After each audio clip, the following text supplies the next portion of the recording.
Hi മക്കളെ, ബഹാവുദ്ദീൻ സാറാണ്.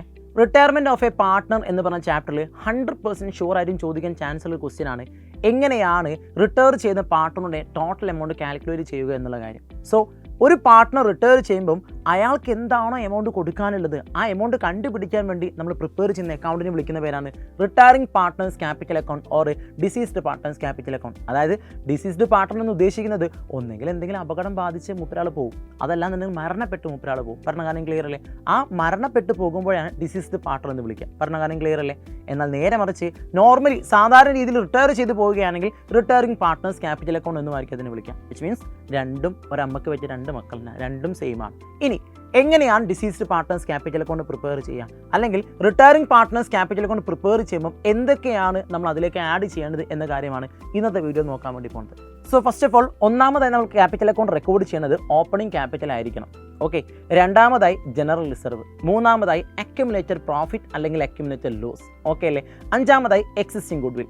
Okay, ഈ 5 ഐറ്റത്തിനും പ്രത്യേകത എന്തെന്ന് വെച്ചിട്ടാണെങ്കിൽ ഓൾറെഡി കാണിക്കുന്ന, അതായത് ചോദ്യത്തിൽ കൊടുക്കുന്ന ബാലൻസ് ഷീറ്റിലായിരിക്കും ഈ 5 ഐറ്റം കൊടുത്തിട്ടുണ്ടാവും. സോ ഈ 5 ഐറ്റം ആദ്യം നമ്മൾ എന്ത് ചെയ്തിരിക്കണം, റിട്ടയർ ചെയ്യുന്ന പാർട്ട്ണർ ആരാണോ അതല്ലെങ്കിൽ മരണപ്പെട്ടു പോയ പാർട്ട്ണർ ആരാണോ അദ്ദേഹത്തിൻ്റെ ക്യാപിറ്റൽ അക്കൗണ്ട് നമ്മൾ എന്ത് ചെയ്തിരിക്കണം, ട്രാൻസ്ഫർ ചെയ്തിരിക്കണം. പറഞ്ഞ കാര്യം ക്ലിയർ അല്ലേ? ഇനി ഇതിനെ കൂടാതെ അഡ്ജസ്റ്റ്മെൻറ്റിൽ ഒരുപാട് ഐറ്റത്തെ പറ്റി പറഞ്ഞിട്ടുണ്ട്. ഉദാഹരണത്തിന് അദ്ദേഹം സാലറി കൊടുക്കാനുണ്ട്, കമ്മീഷൻ കൊടുക്കാനുണ്ട്, ഇൻട്രസ്റ്റ് ഓൺ ക്യാപിറ്റൽ കൊടുക്കാനുണ്ട്, അതുപോലെ തന്നെ റിട്ടയർ ചെയ്യുന്ന ഡേറ്റ് വരെ പ്രോഫിറ്റ് കൊടുക്കേണ്ടതായിട്ട് വരും, last and finally goodwill കൊടുക്കേണ്ടതായിട്ട് വരും. പറഞ്ഞ കാര്യം ക്ലിയർ അല്ലേ? സോ ഒരു പാർട്ട്ണർ റിട്ടയർ ചെയ്ത് പോകുന്ന സമയത്ത് അദ്ദേഹത്തിൻ്റെ ക്യാപിറ്റലിലേക്ക് ഇത്രയും ഐറ്റംസിന് നമ്മൾ നിർബന്ധമായിട്ട് എന്ത് ചെയ്തിരിക്കണം, കൊടുത്തിരിക്കണം, ക്വസ്റ്റ്യനിൽ കൊടുത്താൽ മാത്രം. എന്നാൽ ചില സിറ്റുവേഷൻസിൽ ഈ റിട്ടയർ ചെയ്യുന്ന പാർട്ട്ണർ ക്യാപിറ്റൽ അക്കൗണ്ടിന് ചില എമൗണ്ട് നമ്മൾ കുറയ്ക്കേണ്ടതായിട്ട് വരും. ഉദാഹരണത്തിന് ഫേമിന് നഷ്ടമുണ്ടായി, അപ്പോൾ നഷ്ടം നമ്മൾ കുറച്ചിരിക്കേണ്ടേ വേണം.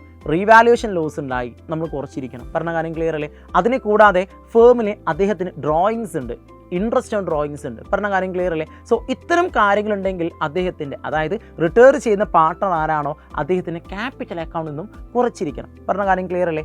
സോ ഇത്രയും കാര്യങ്ങളാണ് ഒരു ഡിസീസ്ഡ് പാർട്ട്നേഴ്സ് ക്യാപിറ്റൽ അക്കൗണ്ട് അല്ലെങ്കിൽ retiring partners capital account prepare ചെയ്യുമ്പോൾ ഇൻക്ലൂഡ് ചെയ്തിരിക്കേണ്ട ഐറ്റംസ്. എന്നാൽ ശ്രദ്ധിക്കേണ്ട കാര്യം, ഈ എല്ലാ ഐറ്റംസ് ഒന്നും എക്സാമിനേഷൻ ചോദിക്കത്തില്ല അല്ലെങ്കിൽ ക്വസ്റ്റ്യൻസിൽ വരത്തില്ല. പറഞ്ഞ കാര്യം ക്ലിയർ അല്ലേ? സോ ഇതിൽ പറഞ്ഞ ഐറ്റംസ് ഏതൊക്കെയാണോ അതിന് മാത്രം റെക്കോർഡ് ചെയ്താൽ മതി, ഇവിടെ ക്വസ്റ്റ്യനിൽ കൊടുത്താൽ മാത്രം. സെറ്റ് അല്ലേ?